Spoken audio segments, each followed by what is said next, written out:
¿Qué tal, queridos amigos? Los tiros le salen por las culatas. Esto es ya terrible y nos debería dar risa, como me provocó a mí hace un momento, si no fuera tan grave. Porque todo lo que emprende el señor este, que no quiero nombrar, que vive en Palacio Nacional, le sale por la culata. Y no me refiero a las obras emblemáticas, que con sobrecostos siguen elaborándose. Ya viene la inauguración el 2 de julio de Dos Bocas según el plan original.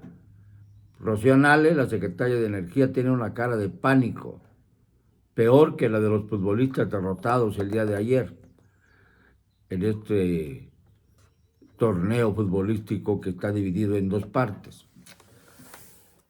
Todos están revueltos. Miren ustedes, se han creado centenares, ya van por lo menos 200 sucursales del Banco del Bienestar. La mayor parte de estas sucursales se han ubicado en las zonas militares, algo completamente extraño. ¿Por qué en las zonas militares? ¿Porque no encontraban espacio en otros lados? ¿O porque simple y sencillamente querían llevar a sus votos duros, es decir, a los que reciben los bonos bimestrales o semestrales o lo que sea, ahí para pagarles?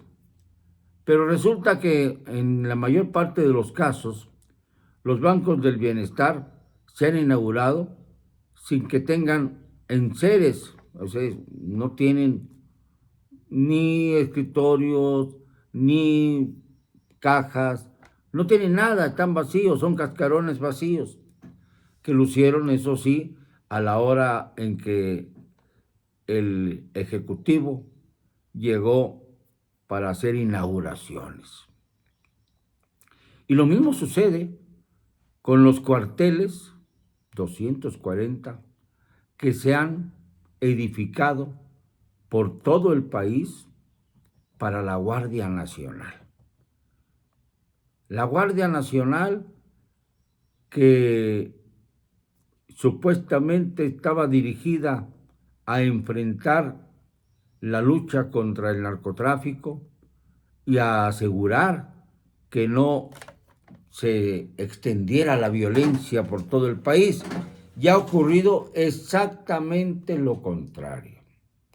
Al principio notamos que la Guardia Nacional estaba integrada por muchos centroamericanos, esto es, migrantes, a los que en lugar de llevárselos a las minas de los canadienses y los estadounidenses para extraer oro y plata de México y utilizarlo como contrabando, pues simple y sencillamente los utilizaron para integrar parte de la Guardia Nacional. Cuando nos dimos cuenta de ello, empezaron a contratar, digamos, a pistoleros mexicanos o a elementos que por su situación de pobreza necesitaban una chambita, aunque sea esa, de alto riesgo, decían.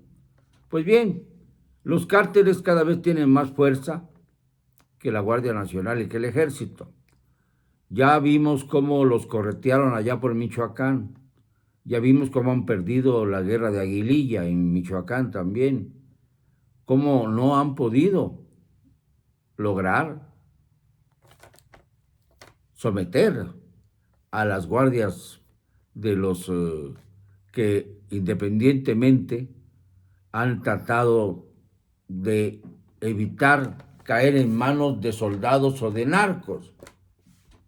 Pero también no han podido replegar a los narcotraficantes, todo lo contrario, todo lo contrario. Los narcotraficantes los han hecho corretear, se han burlado de ellos, al grado tal de que ya se sienten absolutamente seguros porque el presidente les ha brindado el elogio o la condición de que son seres humanos a los que debemos tratar con misericordia. Los perdona antes de que respondan por sus crímenes. Y algo peor, cuando se dirigió al Chapo, inmediatamente corrigió: no, Guzmán lo era, no quiero llamarlo el Chapo, no me gusta llamarlo el Chapo. Y le ofrezco una disculpa por ello. Así lo dijo, ayer lo comentamos, y lo vuelvo a comentar hoy porque realmente es espeluznante que un presidente de la República le esté pidiendo disculpas al mayor criminal, por lo menos en términos de conocimiento público, que ha dado el país en los últimos años. Ya no es el jefe, porque por encima de él está Ismael El Mayo Zambada, quien sencillamente no ha sido nunca detenido, ni perseguido, ni existe ninguna pretensión de encarcelarlo hasta el momento. No hay indagatorias serias. Bueno, los servicios de inteligencia tienen la inteligencia de ni siquiera nombrarlo. Y así estamos en nuestro país. Por eso el otro día se detuvo a Mario Cárdenas Guillén, quien es el hermano de Osiel Cárdenas Guillén y de Tony Tormentas. Este último sí fue abatido por la Marina, pero el otro, Osiel Cárdenas, que fue el que dirigió el cártel del Golfo durante mucho tiempo, ligado a los grandes mafiosos de Tamaulipas, como por ejemplo lo fue Juan Nepomuceno Guerra, cuyo rancho del otro lado de la frontera albergó incluso a aquel grupo de sujetos que corrieron desde Dallas, escondiéndose después del asesinato de John F. Kennedy. Hasta este grado llegamos en México para fortalecer no a los mexicanos, sino a los peores delincuentes. Pero bueno, el caso es que ahora la Guardia Nacional, a la que accedieron ya mexicanos, y no solo centroamericanos, cooptados del tren La Bestia, que viene del sur, empezaron a darse cuenta de que los trataban como animales, peor. Ya quisieran tener la vida de uno de esos cachorritos que en la Ciudad de México tienen las peluquerías, restaurantes de lujo y un trato dignos de monarcas europeos. Esos perritos viven mucho mejor que millones de seres humanos en nuestro país. Y que por supuesto los miembros de la Guardia Nacional, a quienes tienen hacinados en cuartos en donde no hay ni siquiera una colchoneta. Se publicó un video que ya había salido unos días antes, pero volvió a publicarse, en el sentido de que un miembro de la Guardia Nacional distorsionaron la voz en el reportaje periodístico, pero yo tengo el video con la voz auténtica. Y ese video revela cómo un guardia nacional se queja tristemente de las condiciones paupérrimas en las que viven. Y además de que no tienen pertrechos para combatir al narcotráfico.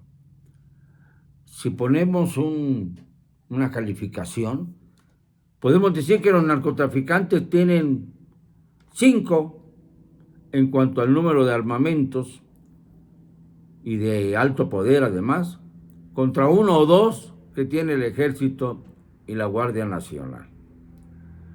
Esta es una cosa que pone en riesgo el Estado de Derecho y hace que ya hablemos de Estado fallido, porque ha perdido el gobierno el monopolio de la violencia, como se dice en términos legaloides, el monopolio de la violencia, que quiere decir que solo el gobierno debe tener capacidad de fuego para reprimir a aquellos que incumplen el orden.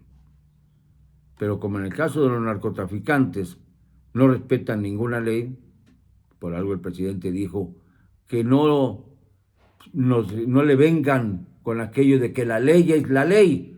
O sea, él está por encima de la ley, a la que juró cumplir y hacer cumplir el 1 de diciembre de 2018.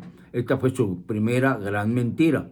La otra gran mentira fue que hubiera abatido el huachicol, y estamos viendo que hay huachicol hasta debajo de los pinos. La residencia, ex residencia oficial, convertida ahora en museo y en sala de conciertos o no sé qué. Nadie va ahí. Ahora ya se perdió la curiosidad por conocerlo, por conocer esta finca que estaba especialmente hecha para lo que era la residencia oficial, no para adaptar al Palacio Nacional en una casa con todos los inconvenientes de esta situación, y además para que el señor viviera como una especie de virrey en los tiempos de la colonia. ¿Cuál austeridad? ¿Cuál vergüenza? Pero lo grave es que también en el ejército comienza a haber malestar creciente contra los malos tratos, la falta de estímulos económicos que cada presidente solía entregar al ejército para mantener su lealtad. Y fuera de Luis Crescencio Sandoval, que ya se declaró morenista, es el primer caso en la historia que ocurre esto. Bueno, durante la hegemonía priista se daba por entendido que protegían al sistema y al PRI, pero no lo decían, no se descaraban, por lo menos guardaban las distancias. El ejército no podía tener un emblema partidista como lo tiene ahora, de acuerdo a Luis Crescencio Sandoval, porque además muchos soldados no están de acuerdo con el morenismo, ni están de acuerdo con López Obrador, ni están de acuerdo con las circunstancias actuales. Y ahí es donde empieza a surgir el rumor.